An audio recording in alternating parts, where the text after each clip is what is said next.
Hello everyone, welcome back to Buried Files.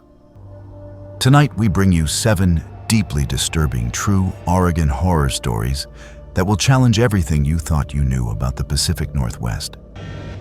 These are not fictional tales, but real accounts from individuals who experienced the unexplainable in one of America's most enigmatic states.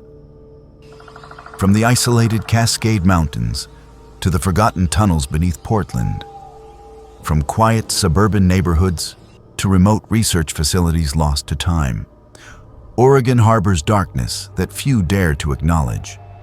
Each story has been meticulously compiled from witness testimonies, police records, archived documents, and first-hand confessions. What makes these accounts particularly chilling is their verifiable nature. These events left tangible evidence, unanswered questions, and lives forever altered.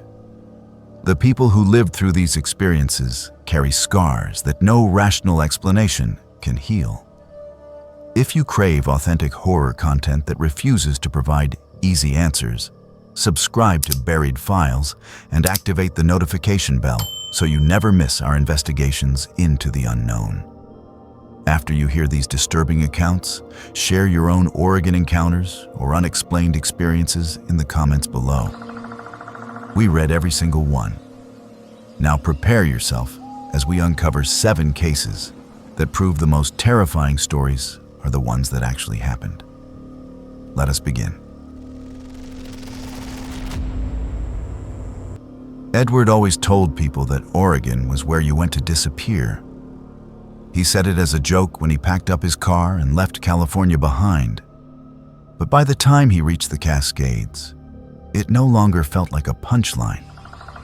It felt like a promise. He wanted to vanish from a life that had become a string of unpaid bills, failed relationships, and half-finished ambitions. When he found the listing for the cabin, tucked deep in the timberland outside of Oak Ridge, it seemed like the answer to a question he had been afraid to ask out loud. The ad described it as Thornberry Cabin, like the name alone carried its own gravity. Rustic, secluded, no neighbors within miles. The photos showed a weathered A-frame wrapped in thick green, the kind of place where the outside world could not reach you unless you invited it in. The landlord never met him in person. Just a voice on the phone, an email with a rental agreement, and a digital invoice for 3 weeks paid in full. By the time he pulled off the gravel road and saw the cabin appear through the trees, the sun was almost gone and the sky was a dull slate. He killed the engine and sat there for a moment, listening to the ticking of hot metal cooling in the mountain air. There was a quiet here that did not exist anywhere else he had been. No freeway hum, no sirens, no human noise. Just wind in the trees and the occasional crack of some unseen branch giving way. He felt something unclench in his chest for the first time in months. Inside, the cabin was basic but comfortable. One main room with a small kitchen in the corner, a stone fireplace, and a narrow staircase leading up to a loft with a bed under a slanted roof. The place smelled like old cedar and dust, but it was clean. A stack of firewood waited by the hearth, and a handwritten note sat on the kitchen counter. "Welcome, Edward. Key is in the door. Water is from the pump out back. No cell service, but there is a landline for emergencies. Please respect the property, and it will respect you. E." He assumed that initial belonged to the owner, the same man whose name was on the agreement, same as his. He found that strange for half a second, then laughed it off as coincidence. Oregon was full of people with old English names. That was what he told himself as he unpacked his bags. The first few days passed exactly the way he wanted them to.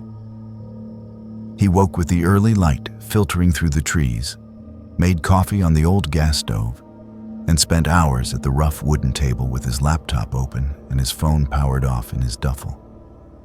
He had come here to finally finish the book he had been pretending to write for 3 years. He told himself that isolation was exactly what he needed. No distractions, no excuses. By the end of the third day, he had barely written 10 pages. The words would not come, and every time he tried to force them, his eyes drifted to the window, to the wall of trees pressing up against the cabin. He found himself stepping outside more often, walking the perimeter of the clearing, peering into the forest, like he expected to see something watching him. There was nothing. There was always nothing. That bothered him more than it should have. On the fifth day, he noticed something wrong.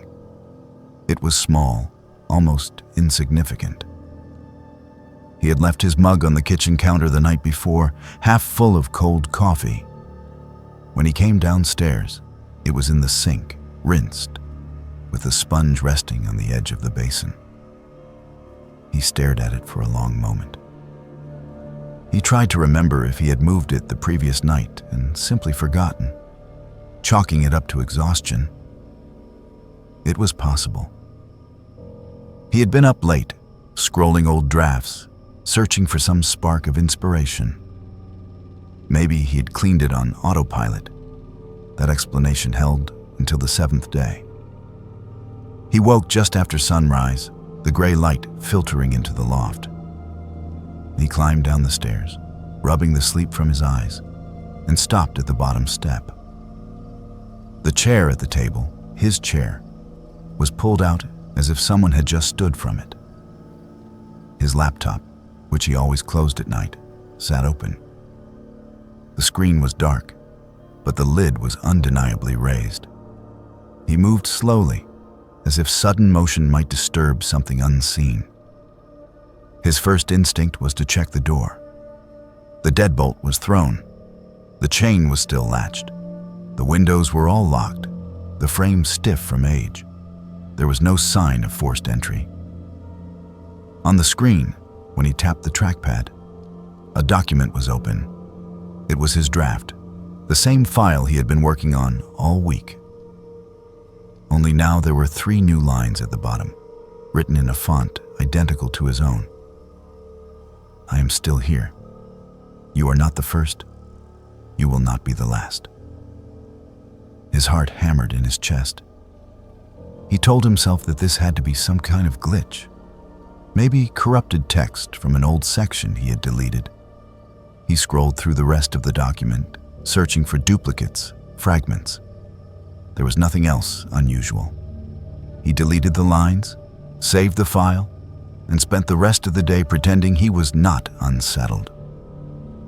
He tried to work, but his eyes kept drifting to the corners of the room, to the door, to the ceiling. He kept hearing little sounds that he had not noticed before. The faint creak of the loft floorboards when no one was walking on them. The delicate scrape of something against the outside wall, like a branch being dragged back and forth. When night came, he lit a fire and told himself he was being ridiculous. It was an old building. Of course it creaked. That night, he dreamed the cabin was full of people. He could not see their faces, but he knew they were seated at the table, standing by the windows, lining the stairs. He sat in his chair while they crowded close, cold breath on his neck, whispering things he could not understand. When he woke, his throat was raw, as if he had been speaking for hours. On the 10th day, he found the journal. There was a loose board in the wall behind the bed in the loft. He had noticed it early on, but ignored it, more concerned with his lack of progress than cabin quirks. That morning, unable to shake the feeling that something was wrong, he tugged at it. The board came away easily, revealing a narrow cavity filled with dust and one small, cloth-bound book.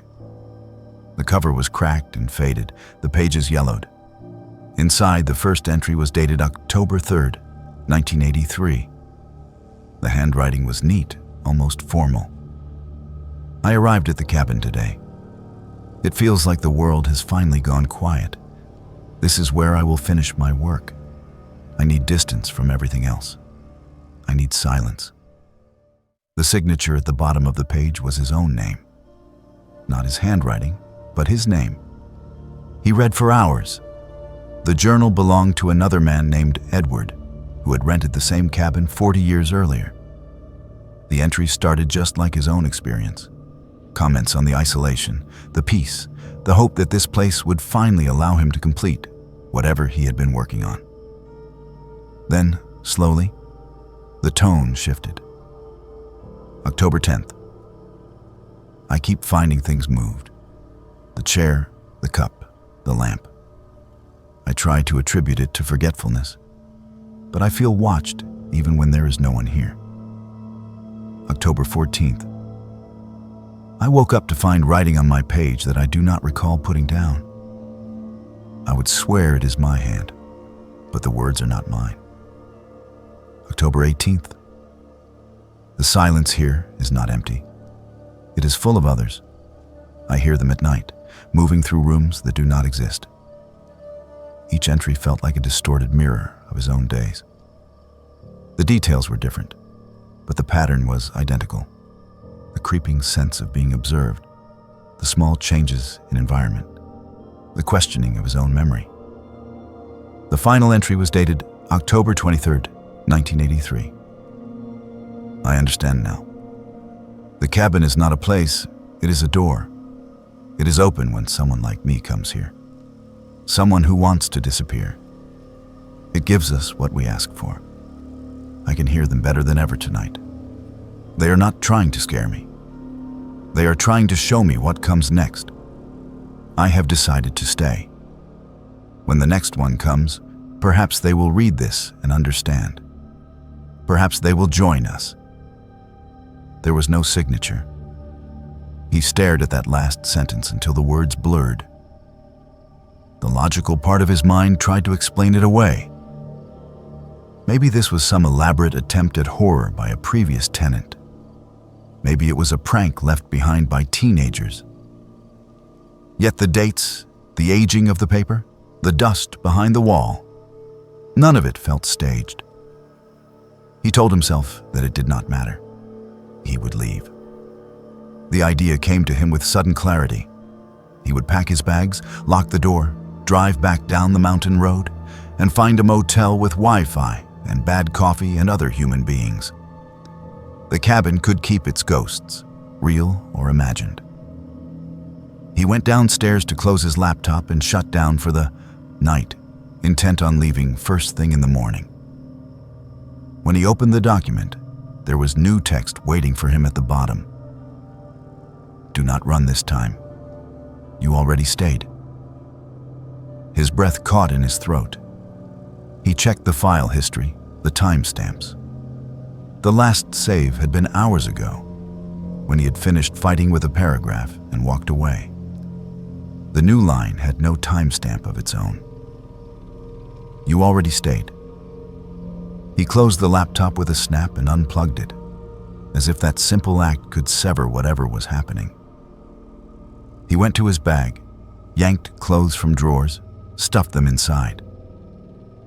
He did not bother folding anything.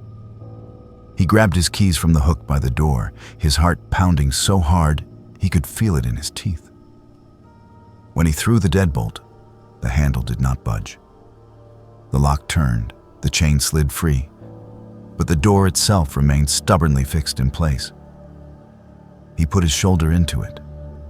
The wood shuddered, but did not open. There was no give, no sense of a stuck latch or warped frame. It felt like pushing against a wall. He moved to the windows. The latches clicked open easily, but when he tried to raise the glass, it would not move. Not even a millimeter. His fingertips went numb from the strain. He backed away slowly, the room suddenly too small, the walls too close. This is ridiculous, he whispered, but his voice shook. The landline sat on a small table near the stairs, its coiled cord a relic from another decade. He lifted the receiver, pressed it to his ear. No dial tone, just a faint, low hiss, like breath on the line. He hung up and picked it up again. Same sound. That night, The voices did not wait for him to fall asleep. They began as a murmur in the walls, a vibration he could feel in his teeth before he could make out words. He sat in the chair by the fireplace, the journal open on his lap, the pages fluttering in a breeze that did not exist. The flames burned low, throwing long, strange shadows across the room. The murmur grew clearer, resolving into overlapping whispers. Some were behind him, some above. Some so close he could have sworn they were inside his own skull. He covered his ears, but it did little. "Do you remember?" one voice asked. It sounded like his own, warped and distant. "You asked to vanish," another voice said, softer, almost kind. "You finished," a third added. "You just do not know it yet." He stood up so quickly, the chair toppled. The journal slid from his lap and landed open on the floor. When he looked down, the page had changed. The neat entries from 1983 were gone, replaced by his own handwriting, his own words. "I came here to disappear. I did not realize that I already had." He did not remember writing that. The ink glistened as if it were still drying. He stumbled back, his heel catching the edge of the rug. He nearly fell, steadying himself on the table. His laptop, still closed, vibrated under his hand. A soft, rhythmic shaking, like something alive trapped inside the metal shell.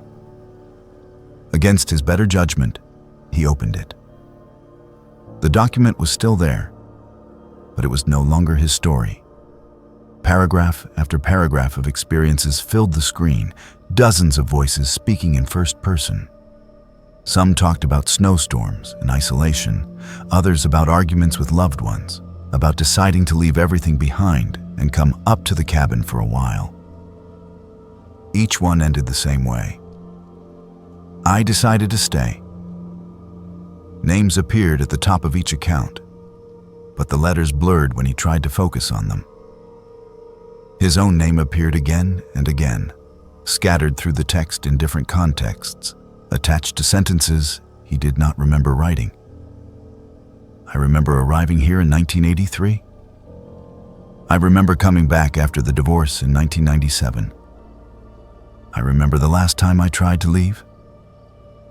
He slammed the laptop shut.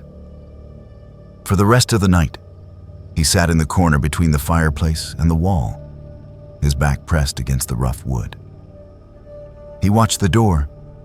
He watched the windows. The voices did not stop, but they grew softer, more distant, like a radio station drifting out of range.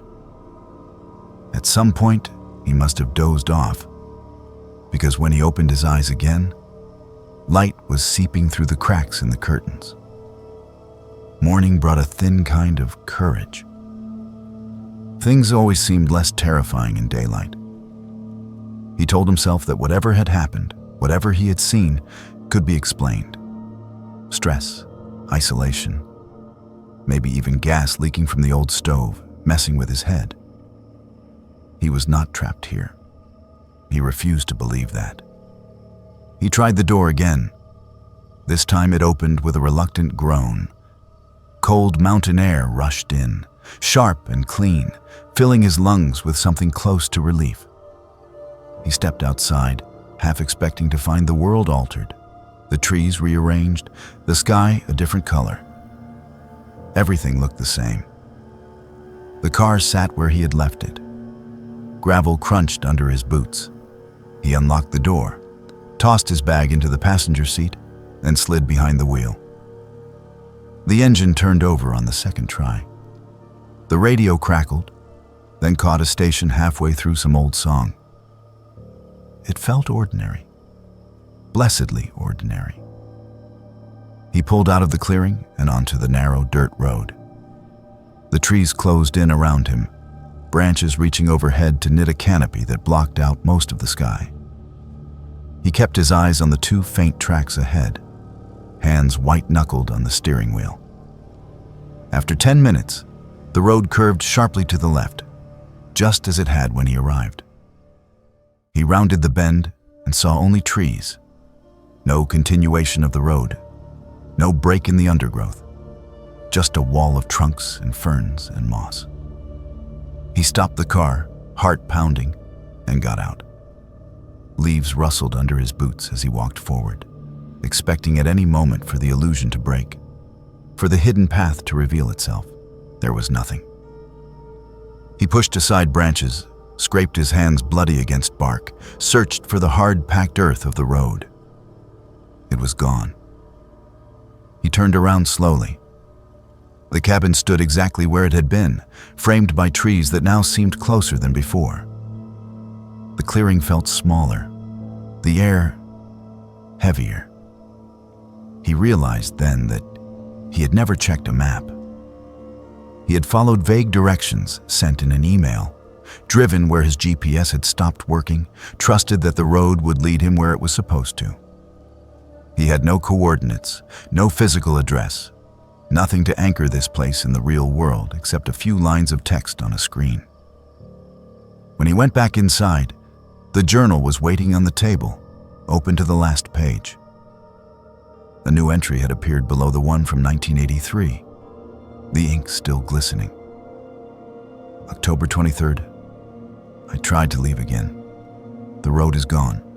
The cabin is all there is now. I understand why they stayed.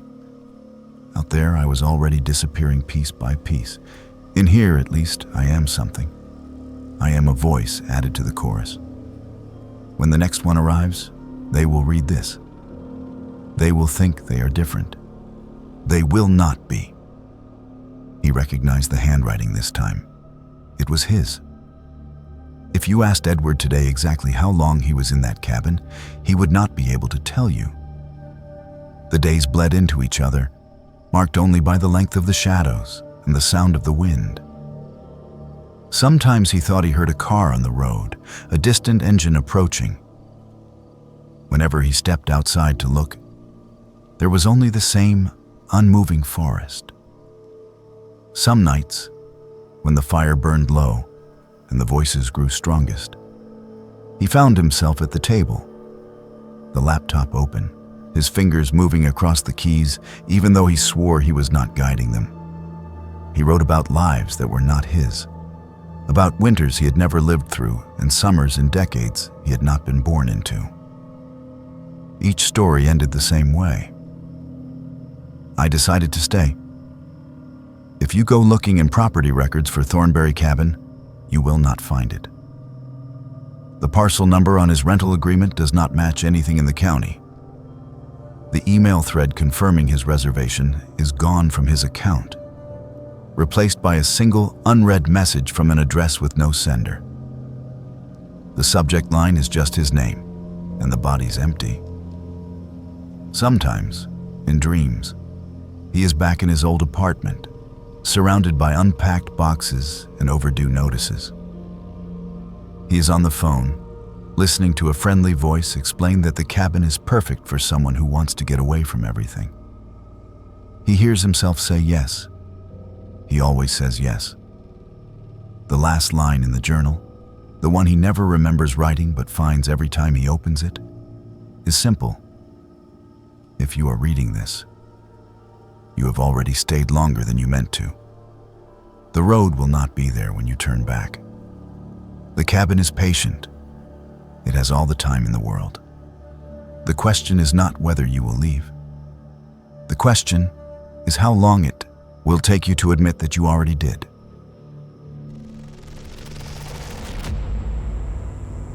I never met Camilla while she was alive. By the time I first heard her name, she had already been in the ground for 3 months, and I was being told I owned everything she left behind. The call came on a gray March morning, the kind of Oregon day where the clouds sit low enough to feel like you could reach up and smear them across the sky with your palm. I was at my tiny apartment kitchen table in Portland, half awake, scrolling emails and nursing a lukewarm cup of coffee. My phone lit up with an unknown number from a small town I had never heard of. Normally, I let those go to voicemail, but something made me answer. The man on the other end introduced himself as an attorney from Klamath County. He asked to confirm my full name, my date of birth, and my mother's maiden name. I braced myself for some kind of debt collection pitch, but instead he said very calmly that I had been named in the will of a recently deceased relative. Her name was Camilla. I told him he must have the wrong person. I did not have any relatives named Camilla. My family tree was small and painfully familiar. My mother was an only child. So was I. My grandparents on her side had died when I was in middle school. The few cousins we had drifted off years ago. He explained that Camilla had been my grandmother's older sister. Apparently, there had been a falling out long before I was born.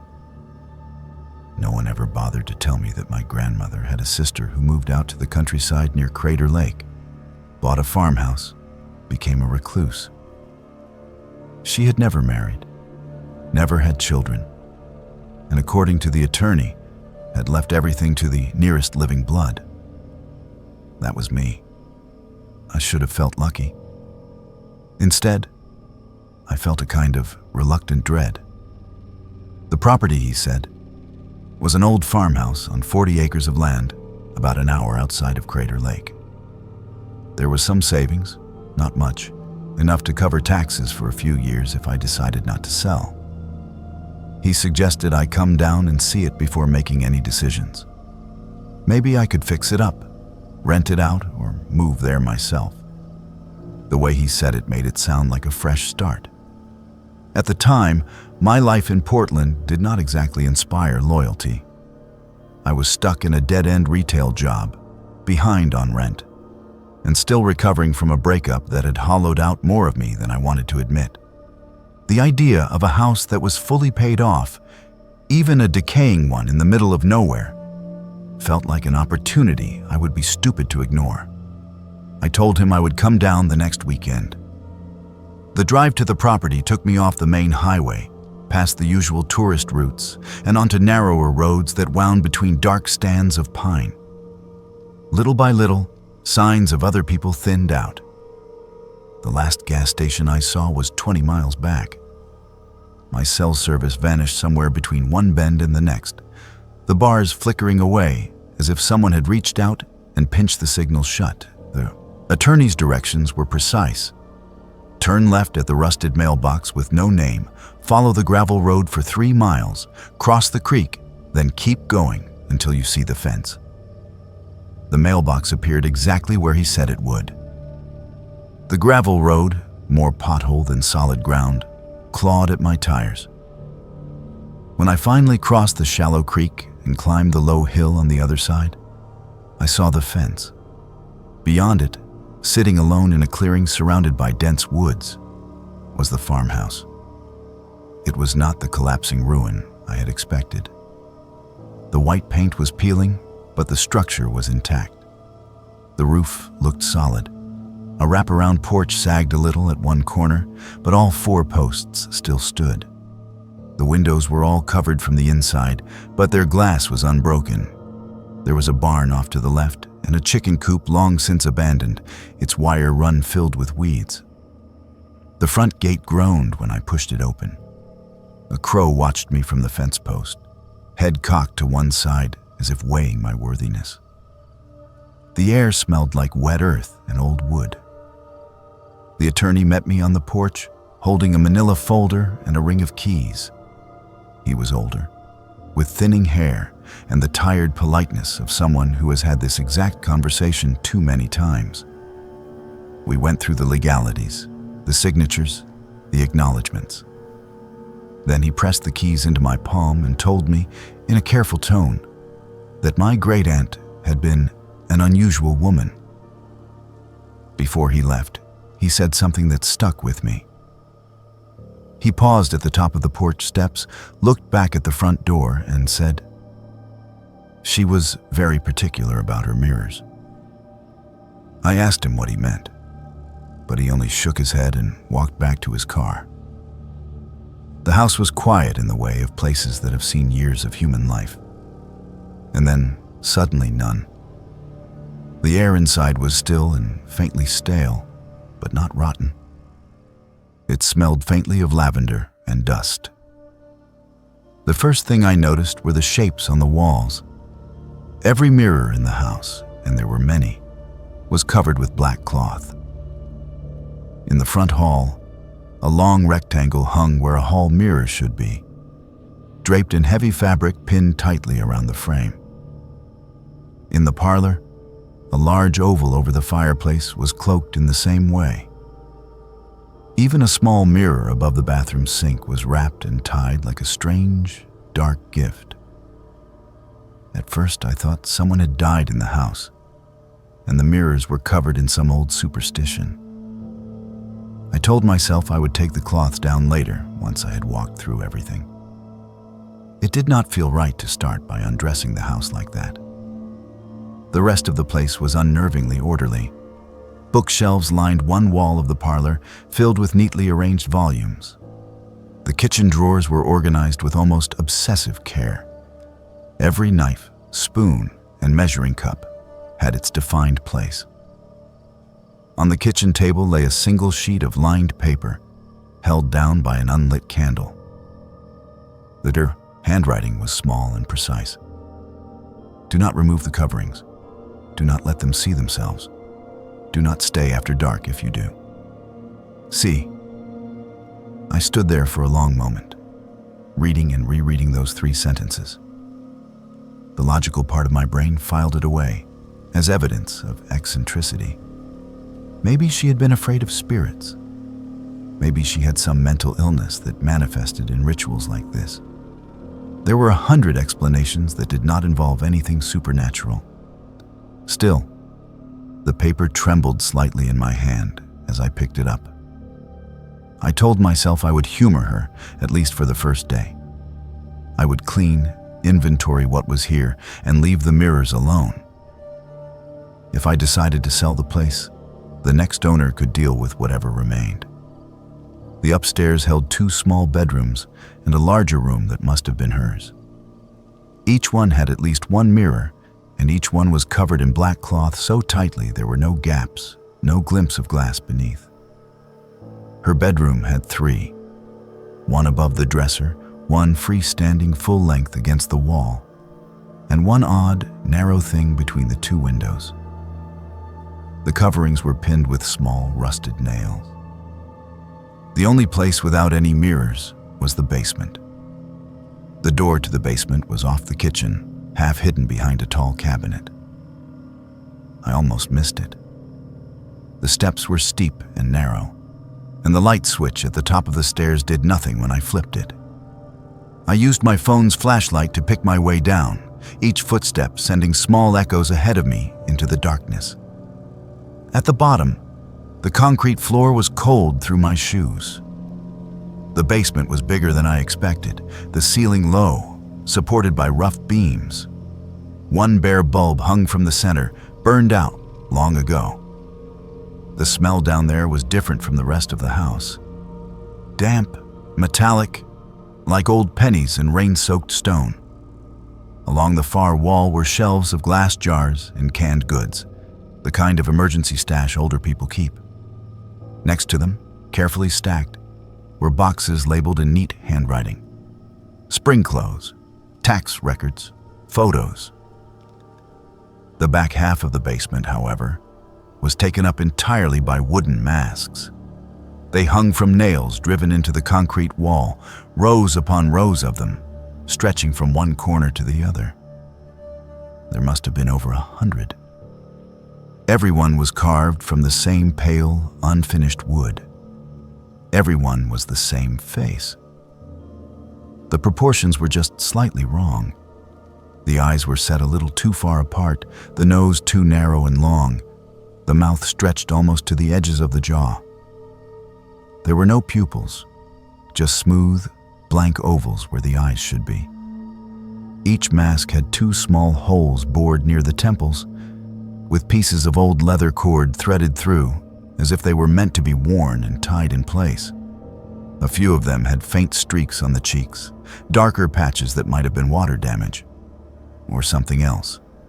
I stood there, my phone light swaying slowly across the wall, and felt a prickle crawl up the back of my neck. The air in front of the masks seemed cooler, like standing in front of an open freezer. I told myself I was being dramatic. They were just pieces of wood.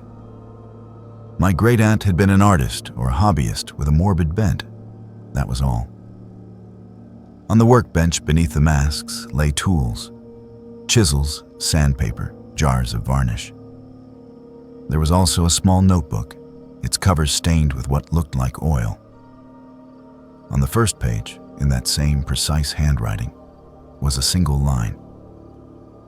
They do not like to see their own faces. The rest of the pages were filled with sketches. The same face over and over, from different angles. Sometimes just the upper half, sometimes just the mouth. In the margins, she had written short notes in a cramped, hurried style. Too close to human, eyes farther, smile less. By the time I climbed back up the stairs, the light outside had shifted. The sky seen through the kitchen window was darker than it should have been for mid-afternoon. Thick clouds had rolled in, swallowing what little sun there had been. I checked the time on my phone. I had been down there less than 20 minutes. The sensible decision would have been to leave. I could have driven back to town, found a motel, and come back another day with a friend, or at least during full daylight. But something about the place hooked its fingers into me. Maybe it was the isolation. Maybe it was the simple fact that, for the first time in a long while, I was standing inside something that belonged to me. I decided I would stay until sunset, lock up, and head out. No reason to overreact to a bunch of creepy crafts and covered mirrors. The wind picked up around 4. I was in the parlor, going through books, when the first sharp gust slammed into the side of the house. The windows rattled. A loose shingle somewhere on the roof flapped and snapped like a broken wing. Then I heard the tapping. At first it was faint, like twigs brushing the glass. I figured a branch outside was caught in the wind. It grew louder, more insistent. A dry, rapid tapping, like knuckles on a window pane. It came from every direction at once. I moved from room to room, heart rate climbing, listening. In the hallway, the covered mirrors seemed to hum, the fabric lifting almost imperceptibly in a breeze I could not feel. In the kitchen, the sound was strongest near the back door, where a narrow window looked out onto the yard. Its curtain was thin enough that I could see a dark shape beyond it, pressing close. The tapping shifted, turning into a slow drag, as if someone were running their nails along the glass. My rational mind tried to stitch together explanations. Branches, animals, the wind, all together, all at once. Then a voice spoke. It was muffled, distorted by the wall and glass, but it was unmistakably human. It came from just beyond the Yolk's kitchen window, and it sounded like someone had pressed their lips directly against the pane. "Let us see," it said. Every muscle in my body went rigid. I did not move. I did not breathe. The tapping resumed, more frantic now. It was no longer limited to the kitchen. It came from every wall, every window, every covered mirror. It was above me and below me, in the pipes, in the floors. The house vibrated with it. "Let us see," the voice repeated. This time, it sounded like there were more of them, overlapping, out of sync. I backed away from the window, keeping my eyes on the curtain. Its fabric trembled with the force of whatever was on the other side. The black cloths over the mirrors began to flutter, though there was no draft. The nails that held them shivered in the wood. The note on the kitchen table flashed through my mind. Do not remove the coverings. I did not. I wanted to. That was the worst part. Some deep, ugly curiosity inside me wanted to tear the cloth away, to press my face to the glass and see what was asking, to know what shape was making that sound. Instead, I grabbed my keys, stumbled to the front door, and yanked it open. The wind hit me full in the face, carrying bits of dried leaves and dust. The sky outside was a solid sheet of dark gray. The trees around the clearing thrashed, their branches bending like they were trying to uproot themselves. On every window of the house, as far as I could see, something pressed against the glass from the inside. Not hands. Not exactly. The impressions looked like faces pushing forward, features distorted by the barrier between us. The shapes stretched and warped, mouths opening and closing in silent, wordless screams. Wherever the black cloths covered mirrors inside, the window panes aligned with them were clear, as if whatever was trying to get through could not quite find its way there. But the ones without mirrors behind them bulged outward in ripples, as if something inside was leaning with all its weight. I do not remember getting to my car. I remember the engine roaring and the gravel spitting under my tires. I remember the trees blurring into a single dark wall as I flew back down the road. I did not look back. I made it to a roadside motel that night, shivering and wired, with the sound of tapping still echoing in my skull. I did not sleep. Every time I closed my eyes, I saw pale wooden faces with two wide mouths and black, mirrorless eyes. The next morning, I called the attorney and told him I wanted to sell the property. He sighed, said he had expected as much, and then told me something that made my stomach drop. "You cannot," he said. "The will is explicit. The land passes only to blood. It can be transferred within the family, but it cannot be sold outside it." I argued, yelled, asked about loopholes. He said I could let it sit, pay the taxes, or let the county take it after years of neglect. But I could not simply hand it off to someone else. The land was mine. So was the house.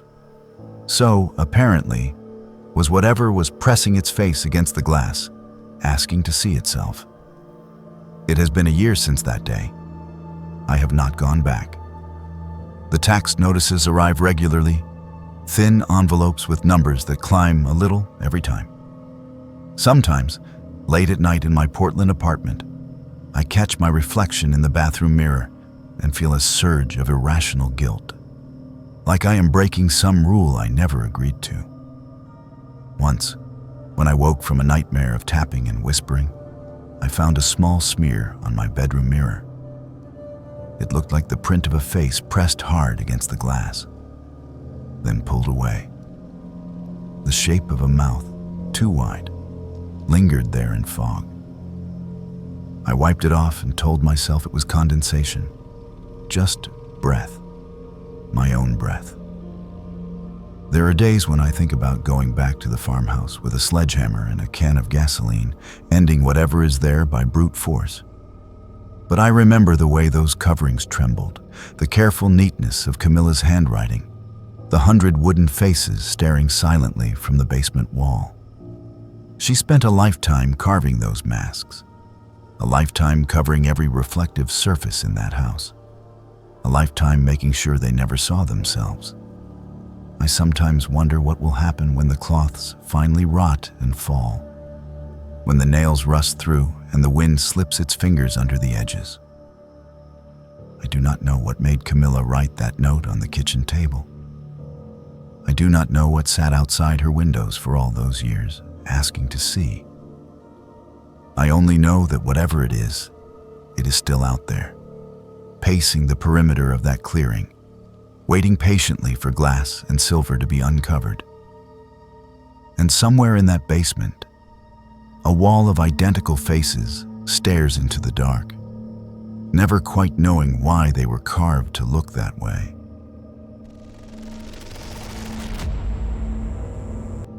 Simon always said Portland did not have real ghosts, just echoes. He liked to stand on the Morrison Bridge at night, looking down at the black water, and talk about all the things the city had covered up with coffee shops and murals. I used to roll my eyes at him, but I went along anyway, because Simon had a way of turning his obsessions into gravity wells. If he was into something, you got pulled in whether you meant to or not. By the time he became fixated on the tunnels, I knew it was only a matter of time before something went wrong.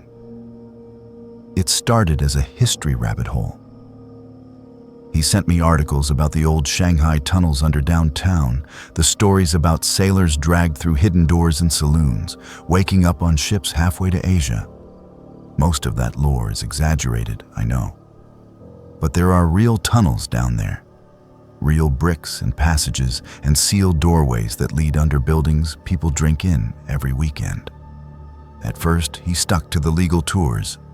He would come back from them buzzing, talking about how the guides only showed tourist-safe sections, how there were locked gates and bricked arches everywhere they were not allowed to go. It bothered him, having a mystery dangled in front of him and then fenced off with liability disclaimers. I should have recognized that look in his eyes when he said, "There are parts of this city that never came back up." The night everything happened, he texted me around 9. "Found something? Real entrance this time, not on any tour. Come with me." I was already in bed, half asleep, the rain making a steady hiss against my window. I stared at the message for a long minute. Simon had dragged me through enough questionable adventures that I knew how this would go. We would sneak into somewhere we were not supposed to be. I would spend the whole time worrying about security guards and structural collapse, and he would laugh it off and call me paranoid. I told him I had an early shift. That was only half a lie. He tried to guilt trip me with a few exaggerated sad faces, then finally sent, "Fine. I will document everything. You will be jealous later." The last message from me that night was, "Try not to get arrested." He responded with a photo. It was a brick wall in what looked like a basement, one section partially knocked out, revealing a dark, rounded tunnel beyond. There was graffiti on the bricks, layers of tags and dates. But the opening itself looked fresh, like someone had been chipping away at it recently. Under the photo, he wrote, "This is not on any map. Talk tomorrow." I woke up at 3 in the morning to the sound of my phone buzzing on the nightstand. At first, I ignored it, tangled in the heavy, half-aware certainty that nothing good ever comes from calls in the middle of the night.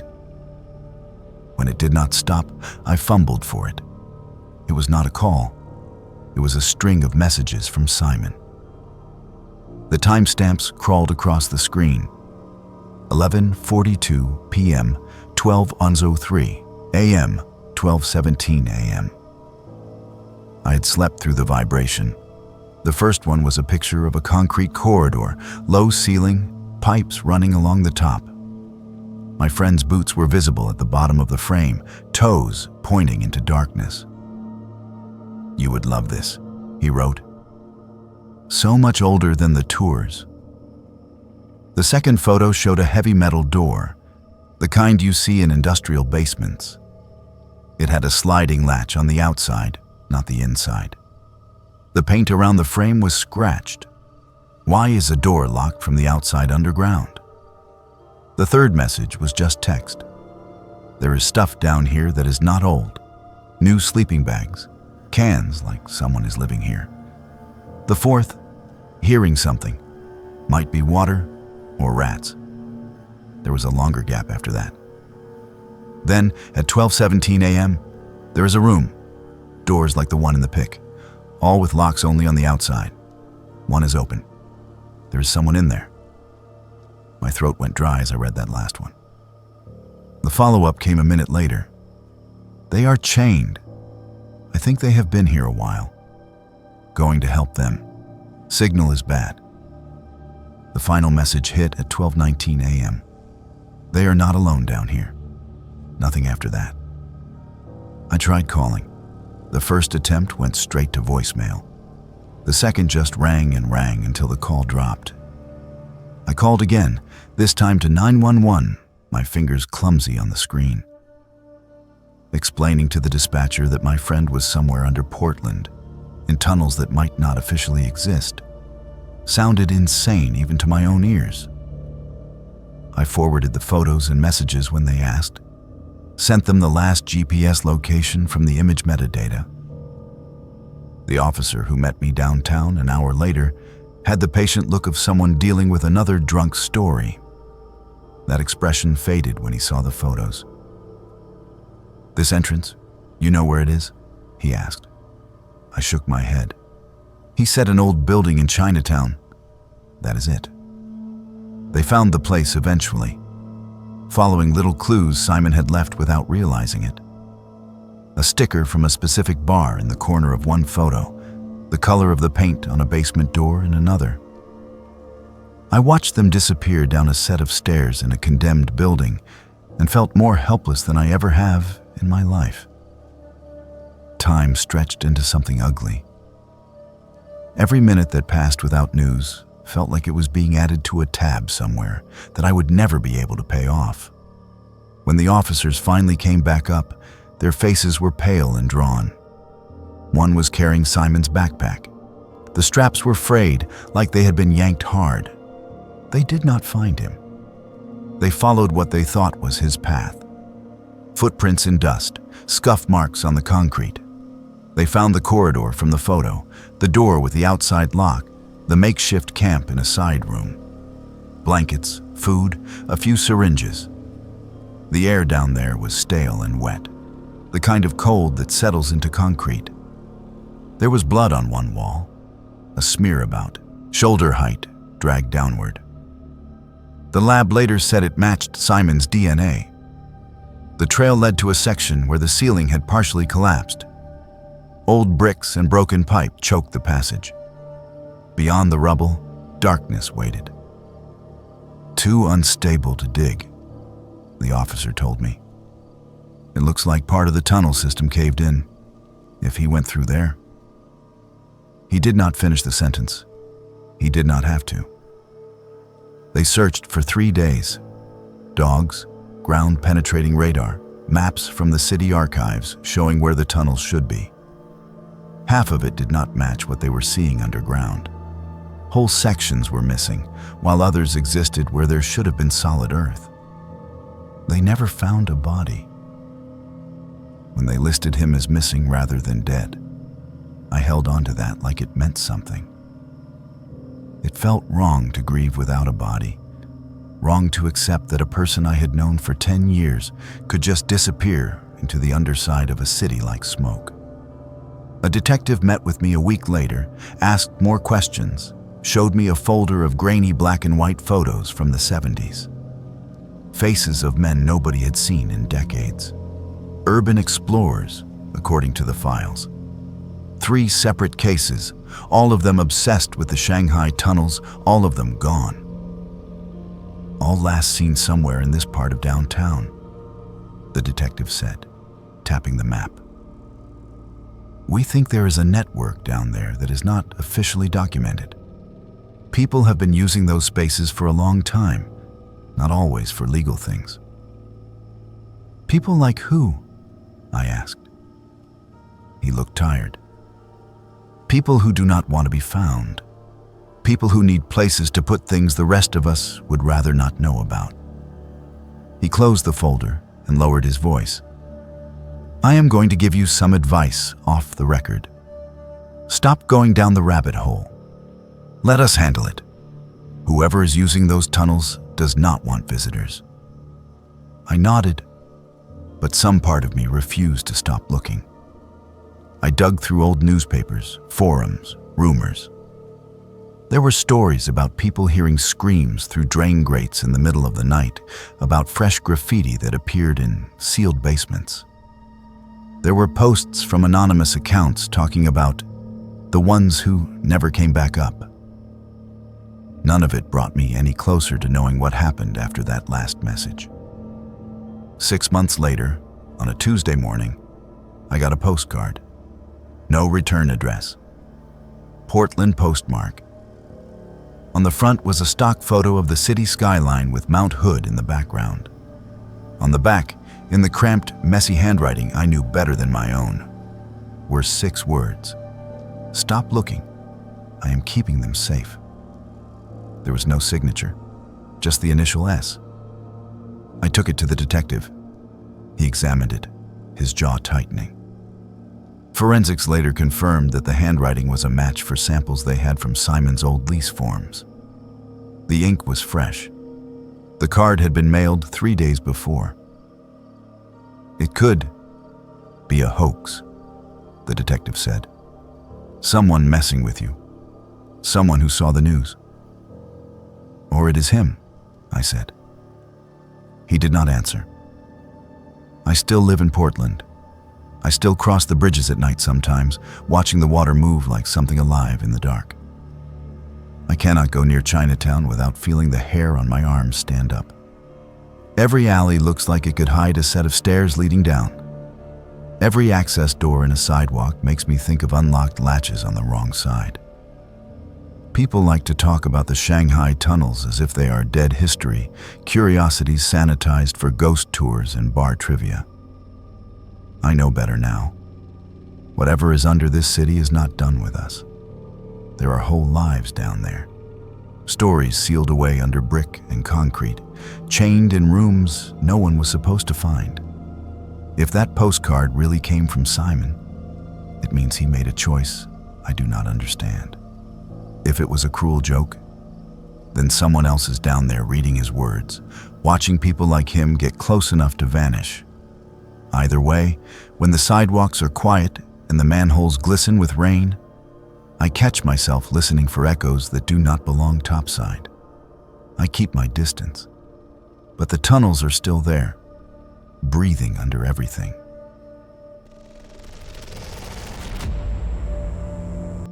My grandmother Dorothy was the kind of woman who documented everything. She kept receipts in envelopes sorted by year, recorded every phone conversation on cassette tapes, and filled filing cabinets with genealogy research that went back 8 generations. When she died, I inherited more than her house outside Salem. I inherited boxes of cassettes, notebooks, and a single audio recording that I wish I had never listened to. She had been living alone for almost a decade by then. My grandfather passed when I was still in high school. And after that, Dorothy threw herself into local history projects. She interviewed descendants of Oregon Trail families, transcribed old letters, and spent hours at the county archives pulling records from the 1840s. She loved the past more than the present, maybe because the past felt safer, more knowable. When she started calling me in the spring of 2020, her voice carried a strange kind of excitement I had not heard in years. She told me she was recording sounds in her house at night, not creaking pipes or settling beams. Voices. At first, I thought she was confused, maybe slipping into early dementia. I suggested she get her hearing checked, maybe see a doctor. She laughed at me, that dry, crackling laugh she had, and said, "I am not losing my mind. I have proof." She mailed me a CD a week later. The case was labeled in her careful handwriting. Attic Recordings, April 1218. I did not listen to it right away. I was busy, distracted, and part of me did not want to hear whatever nonsense she had convinced herself was real. It was not until after the funeral, when I was sorting through her things in that quiet house, that I finally found the CD player and pressed play. The first track was ambient sound. The low hum of the house settling, a distant creak, wind brushing the roof. Then, faintly beneath it all, I heard something else. A voice. No, multiple voices, layered and indistinct, like a conversation happening in another room through a closed door. I turned the volume up and leaned closer. The words were in English, but the cadence was strange, formal, almost archaic. One voice, male and rough, said something that sounded like, How many days since the crossing? Another voice, softer, replied, We do not count days anymore. The recording continued for 11 minutes. The voices came and went, sometimes clear, sometimes lost under static. They asked questions about wagons, about weather, about a place called Barlow Road. One voice kept repeating the phrase, Still walking, always walking. I sat on the floor of her attic, the player balanced on my knees, and felt something cold settle into my chest. Dorothy had done her research. I found her notebook next to a stack of other CDs, each one carefully dated and labeled. Inside, she had written notes in the margins, cross-referencing what the voices said with historical records. She identified them as members of the Meek Cut-Off Party, a group of settlers who took a disastrous detour off the Oregon Trail in 1845. 23 people from that group were never accounted for. They vanished somewhere in the Cascade Mountains and were presumed dead. But Dorothy did not think they were dead. She thought they were lost. One entry in her notebook, dated May 3rd, read, They do not understand they are gone. They think they are still traveling. When I ask how long they have been walking, they cannot answer. Time does not move for them the way it does for us. She had been talking to them. I found more recordings, dozens of them. In one, Dorothy asked directly, Where are you now? The reply came after a long pause, distant and hollow. Still crossing. We see the ridge, but it never comes closer. How long have you been crossing? Another pause, then, Your time does not pass here. The last recording she made was dated June 10th, 2 days before she disappeared. The file was labeled Final Conversation. I almost did not play it. My hands shook as I pressed the button, and for a moment I considered throwing the whole CD case into the trash and walking away from whatever this was. But I needed to know. The recording began with Dorothy speaking clearly, calmly, like she was settling into a familiar routine. I am ready, she said. Show me where you are. Silence followed, stretching out for nearly a minute. Then came the sound of footsteps, not hers. Multiple sets, walking in unison, their rhythm slightly off, like people moving through deep snow or across uneven ground. A door opened. That should not have been possible. I had been in that attic a dozen times as a kid. There was no door, just 4 walls, a narrow staircase, and a single window that looked out over the back property. But on the recording, a door opened. The hinges groaned, old and stiff. Cold wind rushed into the microphone, distorting the audio with a low, buffeting sound.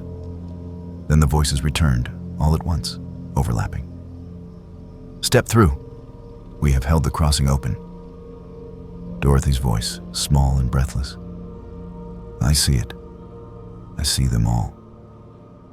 Her footsteps moved away from the microphone. The wind grew louder, filling the recording with white noise. Then, abruptly, silence.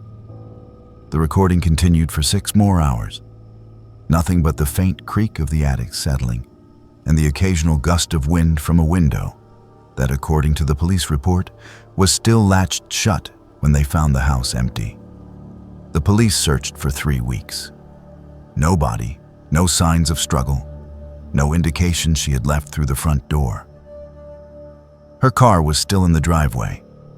Her purse sat on the kitchen counter. The attic window was locked from the inside. They asked me questions I could not answer. Where had she been going? Had she seemed suicidal? Was there anyone she might have been meeting? I showed them the recordings. They listened politely, exchanged glances, and filed them away as evidence of mental distress. The case was listed as a missing person with probable voluntary disappearance, despite the fact that an 81-year-old woman with a bad hip does not simply walk away into the woods and vanish. I kept the CDs. I do not know why. Maybe I thought listening to them again would give me some kind of answer, some clue the police missed. Mostly, though, I just could not bring myself to throw them away. One night, about a month after the funeral, I was alone in my apartment, unable to sleep. I put on the final recording again, the one labeled Final Conversation. I had listened to it twice before, but this time, I let it play all the way to the end. 6 hours of near silence. Except at the very end, in the last 30 seconds, there was something I had missed. A voice. Faint, distant, barely audible beneath the ambient hum. It was Dorothy. She said my name, not loudly, not in distress. Just a quiet statement, as if she were leaving me a message she knew I would eventually find. Tell him not to come looking. Then nothing. I played it back 4 times, adjusting the volume, pressing my ear against the speaker. It was her. I would know her voice anywhere. The question I cannot answer is when she said it. The timestamp on the recording shows it happened hours after she disappeared, long after the microphone should have been sitting alone in an empty attic. Either she came back and spoke into the recorder without opening any doors or windows, or she said it from wherever she went, and somehow it reached back across the distance. I have not been back to the house since. It sits there still, full of her things, the attic undisturbed. I pay someone to check on it once a month, make sure the roof is not leaking, that nobody has broken in. Every time they send me a report, they mention how quiet it is, how the place feels like it is waiting for something. I still have the recordings. Sometimes, late at night when I cannot sleep, I think about playing them again. I think about going back to that attic with my own recorder, sitting in the dark and asking the same questions Dorothy did. I think about what she saw when that impossible door opened, what made her step through without hesitation, where she is now. But I do not go. Because if Dorothy found what she was looking for, if she finally crossed over into whatever place those voices were calling from, then she is still walking, still crossing. And maybe some trails are not meant to have an end. The settlers from 1845 never made it to the valley.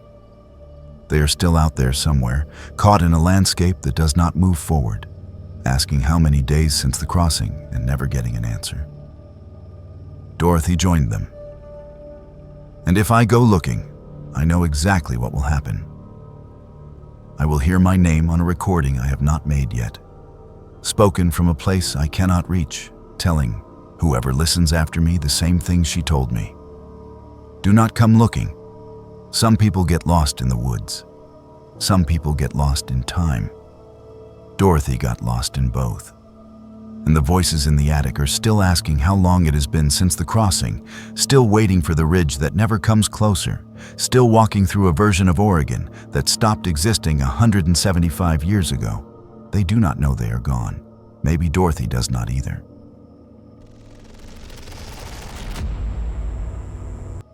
I worked night security at a pharmaceutical warehouse outside Eugene for 2 years, and there was one rule nobody ever explained.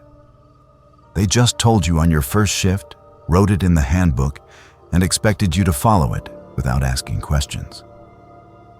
Building C was off limits between 2 and 4 in the morning.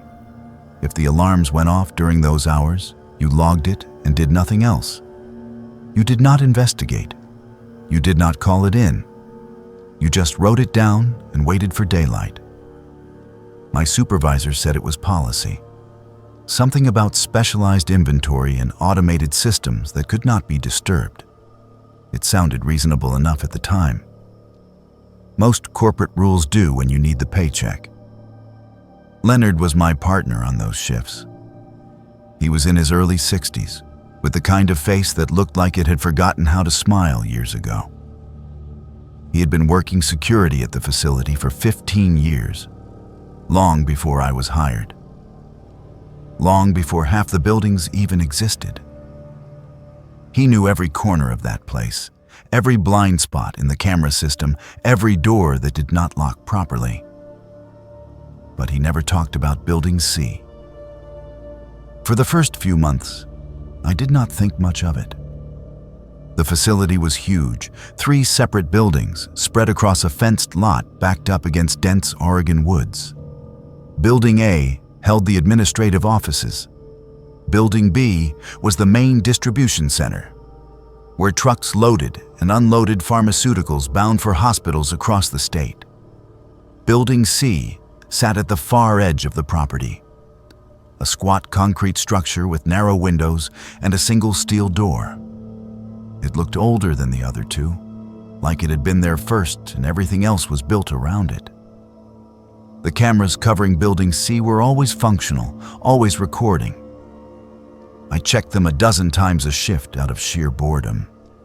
Empty hallways, fluorescent lights, rows of metal shelving stacked with unmarked boxes. Nothing ever moved in there, except between 2 and 4 in the morning when the lights would flicker.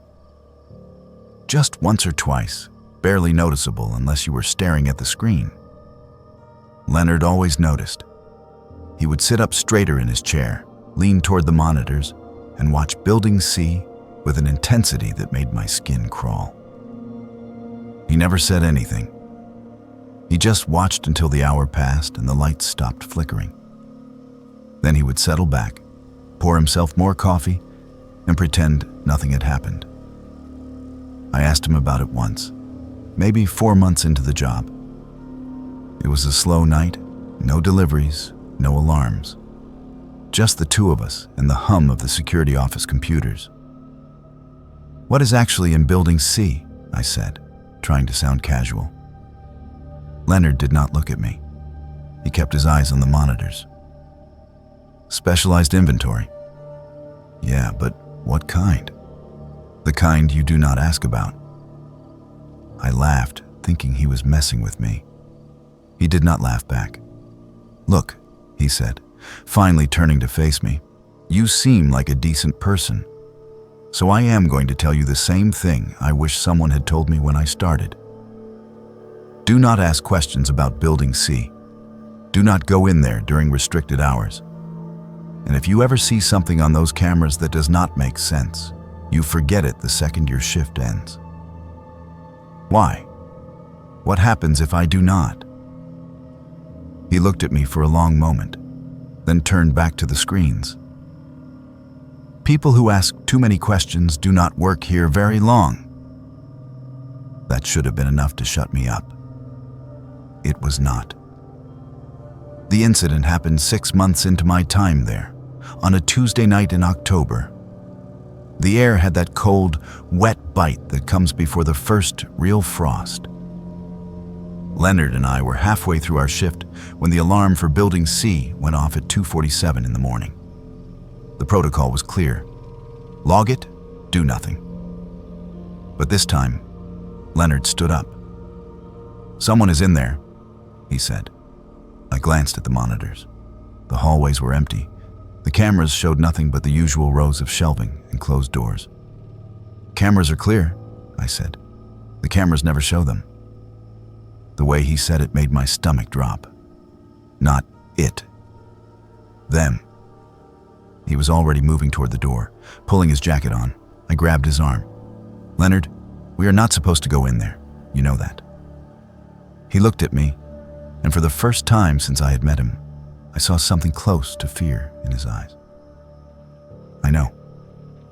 But if someone is in there during restricted hours, they are not coming out the same way they went in." "What does that mean?" He did not answer. He just pulled free and walked out into the cold. I should have stayed in the office. I should have called the supervisor, followed protocol, let someone else deal with it. Instead, I followed Leonard across the dark parking lot toward Building C, my flashlight beam cutting weak arcs through the mist. The steel door was closed, but not locked. Leonard pushed it open slowly, and the smell hit us immediately. Antiseptic and something else.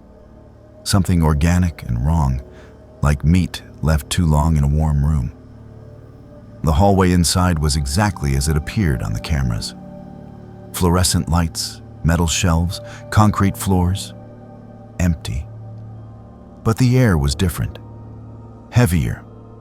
It pressed against my ears like we had descended into a basement, even though we were on ground level. Leonard moved forward, his flashlight scanning the shelves. I stayed close, my pulse hammering in my throat. We passed rows of boxes, all unlabeled, all sealed with heavy tape. The deeper we went, the colder it got. At the end of the main corridor was a door I had never seen on the camera feeds. It was heavy, industrial, with a small window of reinforced glass at eye level. Leonard stopped in front of it, his hand hovering over the handle. "Do not open it," I whispered. He looked through the window instead. Whatever he saw made him step back so fast he nearly knocked me over. His face had gone pale, his breath coming in short, shallow gasps. "We need to leave," he said. "Right now." "What did you see?" "We need to leave." He grabbed my arm and pulled me back toward the entrance, moving faster than I thought a man his age could move. We were almost to the door when the lights went out. Not flickering, not dimming. Just gone all at once, leaving us in absolute darkness. I fumbled for my flashlight, my hands shaking so badly I almost dropped it. When the beam finally clicked on, it caught something at the far end of the hallway. A figure, tall, thin, standing motionless in the center of the corridor. It was too far away to make out details, but the posture was wrong. The proportions were wrong. The way it stood, perfectly still, like it was waiting. Leonard shoved me toward the door. "Go, now." We ran. I do not remember getting back to the security office. I remember the cold air hitting my face, the sound of our boots on wet pavement, the way my lungs burned. I remember slamming the office door behind us and locking it, even though that made no sense, even though nothing with a key could keep out whatever we had just seen. Leonard collapsed into his chair, his face slick with sweat. I stood by the monitors, watching the feeds from Building C. The lights were back on. The hallways were empty. Nothing moved. "What was that?" I said. He did not answer for a long time. When he finally spoke, his voice was flat, drained of everything. "They have been in there for 5 years. The company put them there. They are not getting out." "Who? Who are you talking about?" "Test subjects. Volunteers, they called them. Homeless people, mostly. Paid them to try an experimental drug. It went wrong, real wrong. 12 people. They locked the building down and covered it up." I stared at him. That is insane. If that were true, someone would have found out. There would have been an investigation. Leonard laughed, a bitter, broken sound. "You think this company does not know how to bury things? You think anyone cares what happens to people nobody's looking for?" "But the deliveries. I have seen trucks go to Building C. Food, medical supplies, enough to keep them alive. They are still in there." "Then what did we just see?" He looked at me, his eyes hollow. "I do not know. Maybe what they became." We sat in silence for the rest of the shift. When morning came, we filed our reports. Unauthorized entry, possible malfunction, no individuals found. Standard language. 2 weeks later, Leonard took an early retirement package. The terms were generous, contingent on a non-disclosure agreement he signed without reading. I quit a month after that. I tried to forget. I moved to Portland, found a different job, told myself that whatever I had seen that night was just stress and exhaustion and an overactive imagination. Then, 3 months after I left, Leonard called me. "Went back," he said. His voice was quiet, distant. I broke in. 3 in the morning. I had to know. "Leonard, why would you do that? Building C is empty. Completely empty. No shelves, no boxes, no equipment. It is just bare concrete, like it was never used for anything." I did not know what to say. "But I found something," he continued. "In one of the back rooms, 12 hospital bracelets, old ones, names and dates from 5 years ago. I am sending them to you." The envelope arrived 2 days later. Inside were the bracelets, exactly as he described. 12 names I did not recognize. Dates from October 2016. At the bottom of the envelope was a handwritten note in Leonard's careful script. They were real. We did not imagine it. Whatever happened to them, it was not natural. And they are still somewhere in that building, even if we cannot see them anymore. I have not heard from Leonard since. The warehouse still operates. Building C is still there, lights on, cameras running. And somewhere between 2 and 4 in the morning, when the world is at its quietest, the lights still flicker. I wonder if anyone else has seen what we saw. I wonder if they were told the same thing Leonard told me. Do not ask questions. Do not investigate. Forget what you see.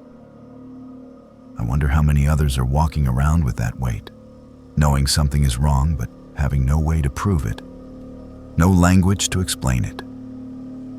All I know is this: whatever is in Building C, it is still there, and it is still waiting.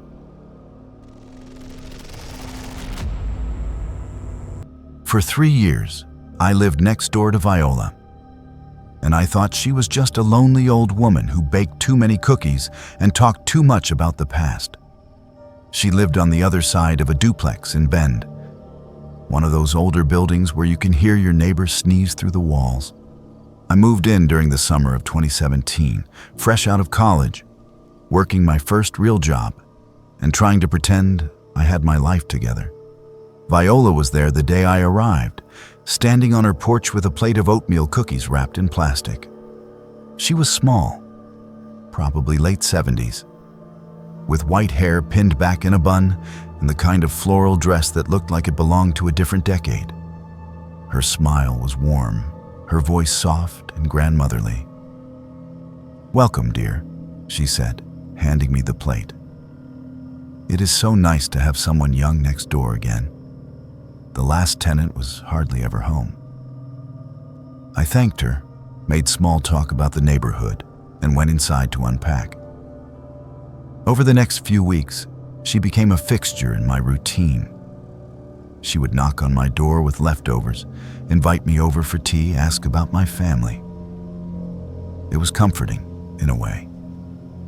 I had moved to a city where I did not know anyone, and Viola filled a gap I had not realized was there. She talked about her late husband constantly, how he had understood her hobbies, how patient he had been, how much she missed having someone to share things with. She asked about my family with an intensity that felt a little intrusive, but not alarming. Did I have sisters? She always wanted daughters. Was I close with my mother? Family was so important. I answered politely, kept things vague. It felt rude to shut her down completely. In the second year, she asked me for help moving boxes in her basement. Her knees were bad, she said, and she could not manage the stairs alone anymore. I agreed, partly out of politeness, partly out of guilt for how often I had declined her invitations for dinner. The basement was cleaner than I expected. No cobwebs, no musty smell, just concrete floors and wooden shelves lined with plastic storage bins. They were labeled in neat handwriting, each one marked with a woman's name and a year. Jennifer, 1986. Caroline, 1993. Melissa, 2001. "My collection?" Viola said, running her hand along the edge of one bin. I have been gathering for decades. I assumed she meant photos or letters, memorabilia from people she had known. The bins were heavy when I lifted them, contents shifting inside with a dull, muffled sound. I did not ask what was in them. It felt like prying. She thanked me with another plate of cookies. The smell started in the summer of 2019, during a brutal heat wave that turned the duplex into an oven. At first, I thought something had died in the walls. A rat, maybe, or a bird trapped in the attic. It was sweet and rotting, thick enough to taste.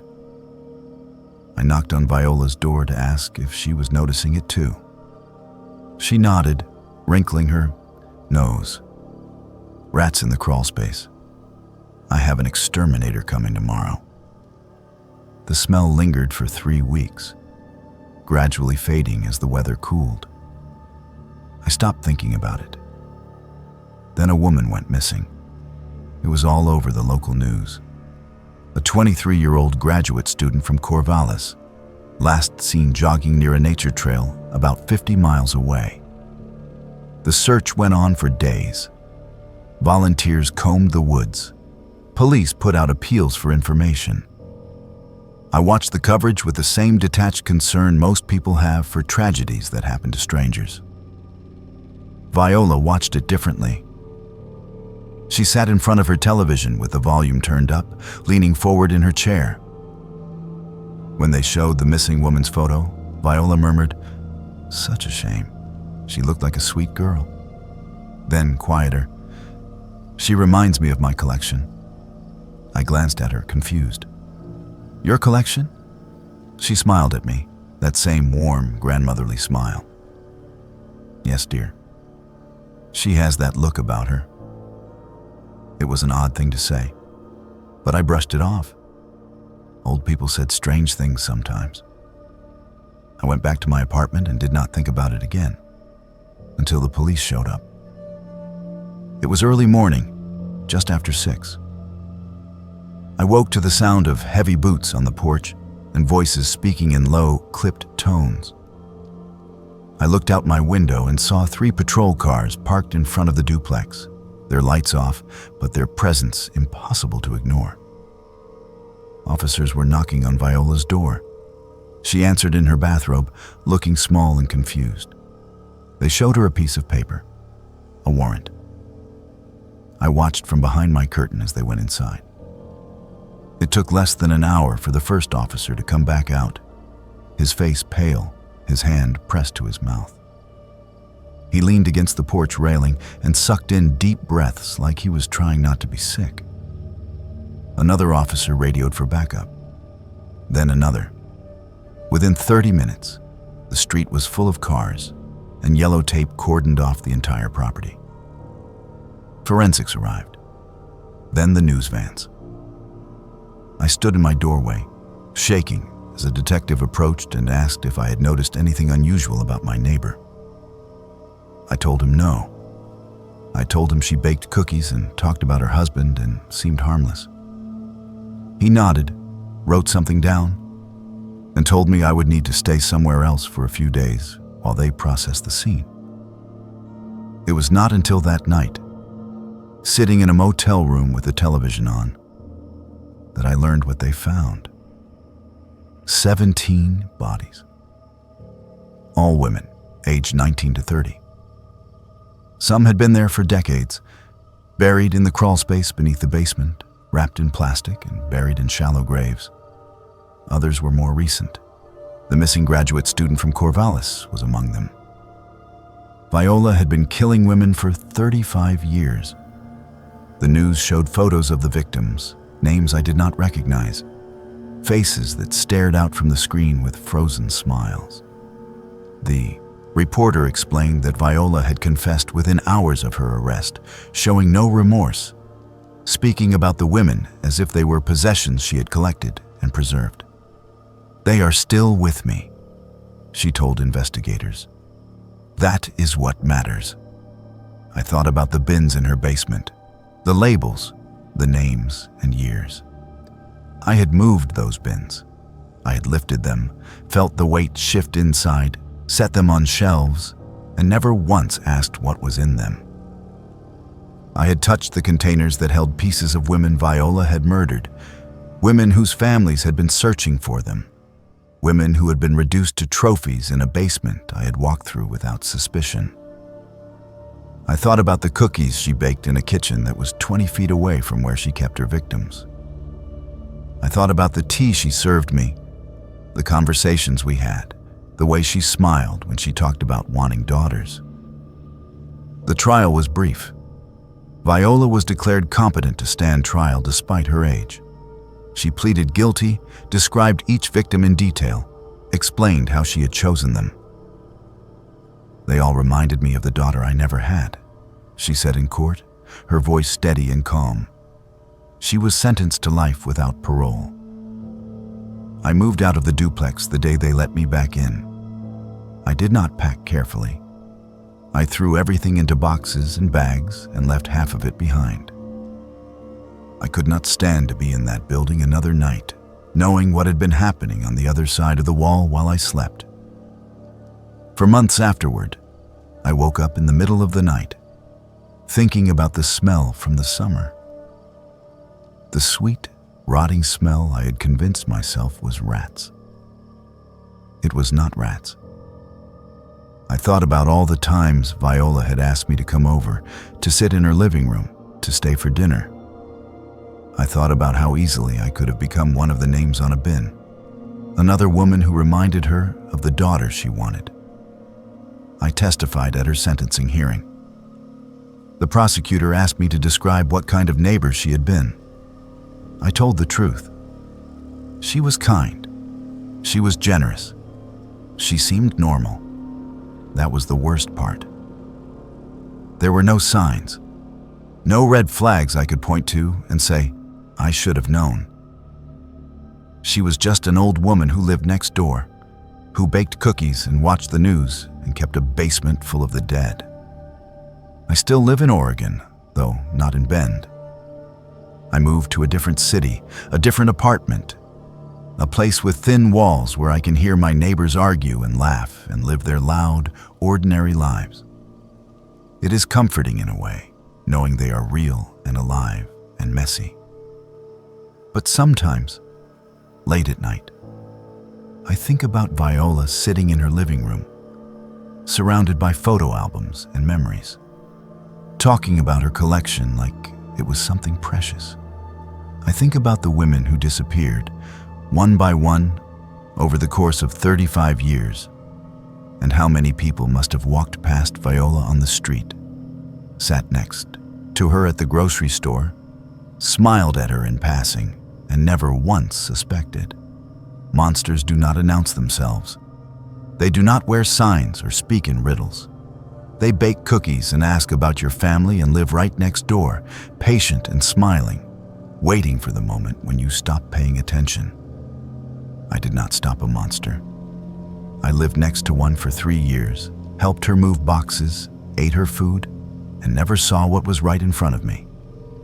17 women are dead because people like me did not see. And I do not know how to live with that.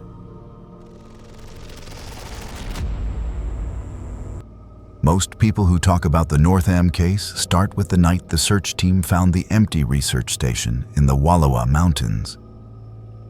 I have to start a little earlier than that, because my connection to it did not begin with headlines or documentaries. It began with a cardboard box my mother handed me after my grandfather Reginald died, and with 4 names written in black marker across the lid. Reginald, Margaret, Alfred, Sylvia. I knew my grandfather had been a psychologist at Oregon State University in the 70s. I knew there had been some kind of incident during a field study that ended his academic career. It was one of those things adults whispered about around holidays and then changed the subject when kids got too curious. By the time I was old enough to ask directly, Reginald would just wave me off and say the lawyers told him not to talk about it. When he died, the lawyers were gone, and so was his fear. All that was left was the box. Inside were yellowed newspaper clippings, photocopies of university memos, and a stack of photocopied journal pages. On the very top was a photo I had never seen before. My grandfather standing in front of a squat concrete building half buried in snow, his arm around a woman I recognized from family albums as Margaret. On the back, in his shaky handwriting, he had written, "Last clear day, Wallowas, 1974. The clippings told the official story. 4 researchers from OSU, Reginald Northam, neurologist Margaret Fieldstone, graduate assistant Alfred Dunstone, and technician Sylvia Moorfield, traveled to a remote research facility in the Wallowa Mountains in December 1974 to conduct an 8-week study on sensory deprivation and group dynamics in isolation. Supply flights checked on them twice. On the 3rd visit, in mid-January, the station was found abandoned. Food left half-prepared, equipment still running, no signs of struggle. A massive search followed. No bodies, no footprints, no clear explanation. The story faded over the years, replaced by fresher tragedies. Locals turned it into a campfire tale about the 4 who walked into the mountain and never came back. The papers in the box were what never made it into the news. The first pages were copied from my grandfather's research proposal. He wrote about exploring the boundaries of individual consciousness in group settings under sustained isolation, and testing hypotheses regarding collective perception in sensory-minimized environments. That was the official language. Buried in a paragraph near the end was the part that made my skin crawl.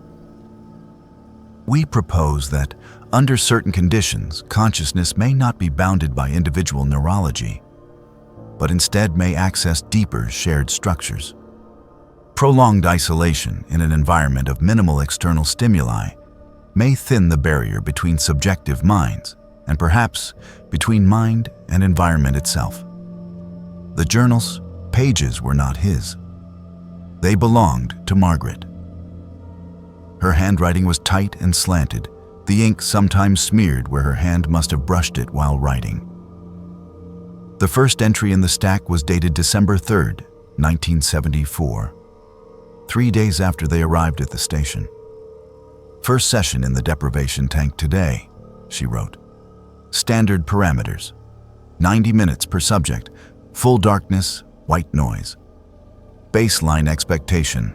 Typical reports of drifting, disorientation, episodic memory replay. Actual results. All 4 of us reported the same image. A tunnel, earthen walls, faint light ahead. Reg insists it is coincidence. I am not so sure." The next few entries charted a slow escalation. By December 9th, she was noting identical phrases appearing in their post-session interviews. Alfred used the term, "the hollow below us." 20 minutes later, without prompting, Sylvia described a hollow place beneath the foundation. Neither heard the others report. Reg is excited. I am uneasy. We are here to study isolation, not shared hallucinations. The entry from December 15th was the first time she mentioned the sound. Tonight, all 4 of us were woken by a vibration, like distant machinery or low chanting. The floor seemed to hum. Checking the instruments in the morning, Alfred found a brief spike in the seismograph. No recorded activity in the region. We are alone on these ridges.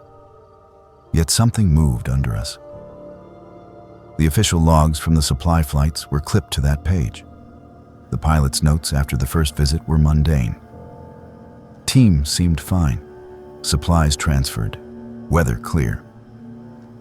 The second visit, on January 5th, was different. Something is off. Margaret looked like she has not slept in days. Asked if anyone wanted to come back early.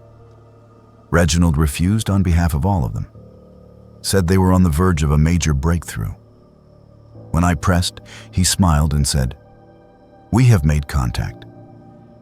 Did not elaborate. requesting someone from the university follow up.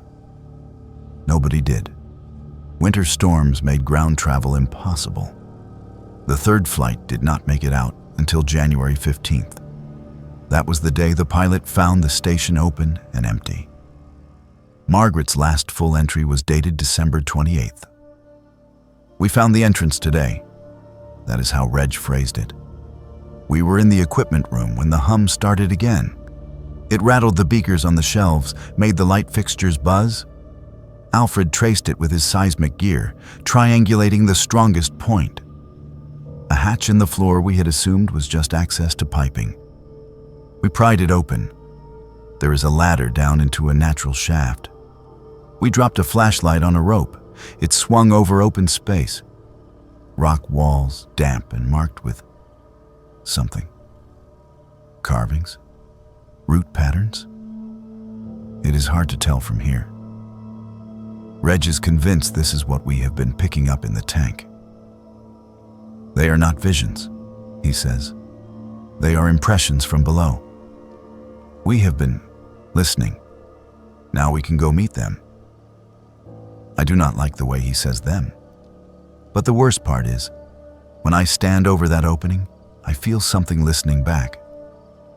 The final page from Margaret was barely legible, the lines shaky. No date, just a short paragraph. Reg says we go down tonight, all together. No more split sessions. He says whatever is under us has been waiting a very long time for someone to answer. I have considered refusing, but every time I sit alone in the dark, I feel pulled toward the hatch. I hear voices that sound like mine and not mine, whispering that we have already gone, that this is just us remembering the moment. If anyone finds this, understand. We did not go because we were forced. We went because something in us recognized something in it. I am afraid that might be worse. That was as far as the copies went. For a long time after reading them, I told myself this was just family mythology, my grandfather feeding his own legend. Maybe he had exaggerated. Maybe he had let the isolation break him and dragged everyone else into his delusion. It was easier to think that than to believe there was actually something under that concrete building drawing people down. Then I found the last item in the box. A photocopy of a report dated March 2019, almost 45 years after the disappearance. The letterhead belonged to a private search and rescue contractor hired by an anonymous client. It described a team who had located the remains of the old research station foundation, now mostly collapsed. The concrete hatch Margaret mentioned was cracked open. The ladder below rotted away. Ropes had been dropped, and a small team had descended into a cavern roughly 200 feet down. They found equipment too corroded to function. An old reel-to-reel tape recorder half fused to the rock by mineral deposits, and something splashed across one wall that tested as biological but did not match any known animal in the database. They also found a message, scratched into the stone just above the old ladder mount. 4 words in blocky, desperate letters. We went, do not follow. Underneath, faint and half eroded, were what looked like initials. RMAS. The report concluded with a recommendation. Site is unstable and should be sealed. Acoustic anomalies recorded during descent. Team members reported hearing voices corresponding to their own internal monologues, but out of sync. Possible psychological effect of echo refraction in chamber. Further exploration not advised. When I finished reading, my hands were numb. I have never been to the Wallowa Mountains. I have never stood over that cracked hatch or heard whatever hums underneath. All I have are copies of someone else's words and a photo of my grandfather smiling in front of a building that no longer exists. But there are nights when I wake up with the intense, irrational certainty that I have been somewhere, underground, in a room too large for my flashlight beam to find the walls, listening to something breathe in time with my heart. In those dreams, I am holding someone's hand, and we are both laughing and terrified. And a voice that is mine and not mine is saying, "We already did this. We are just remembering." I do not know if my grandfather found what he was looking for in those mountains. I do not know if he dissolved into some collective mind, or fell down a shaft and broke his neck, or walked until the cold took him. The rational part of me says people do not just disappear into rock. Bodies leave traces. But I have seen the way institutions close ranks, how reports vanish, how an entire experiment can be reduced in official history to a single neat sentence. 4 researchers lost in an accident during inclement weather. Every now and then, an article about the Northam case makes the rounds online. People debate whether it was a cover-up, a cult, or just a tragic misadventure. Conspiracy forums spin elaborate theories about underground facilities and government mind control projects. Most of it is noise. None of it touches the quiet dread in Margaret's final words. We did not go because we were forced. We went because something in us recognized something in it. There is a particular kind of horror in the idea that the thing you fear is also the thing you secretly want. That given the right door, the right pressure, you would walk through willingly. I keep the box in the back of my closet. Some nights, when the house is very still, I swear I can feel a vibration through the floorboards that is not traffic or plumbing or the neighbor's washing machine. A low, patient hum, like something very far below, is waiting for someone to listen. I tell myself it is nothing. Old pipes, an overactive imagination, echoes. Then I remember the words carved into stone deep under a mountain my family will never stop whispering about. We went. Do not follow. And I lie very still, pretending that warning was meant for somebody else.